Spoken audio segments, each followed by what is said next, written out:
چی؟ دونی میکاپ. دونی میکاپ؟ یعنی چی؟ یعنی برو ندارم میکاپ میکنم. دورین یعنی چی؟ یعنی برو کنار از سرزمین من دارم عرش میکنم.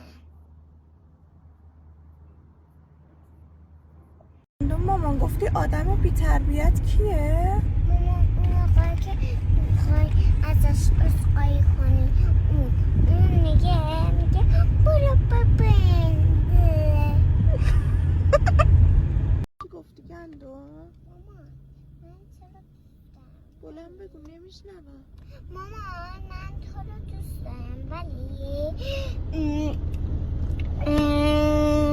بعض موقع که من دعوا میکنی بدم میاد. دعوا کردن کار بدیه مگه نه؟ نه. آره؟ خب اگه تو کار بد کنی من مجبورم دعوت کنم دیگه.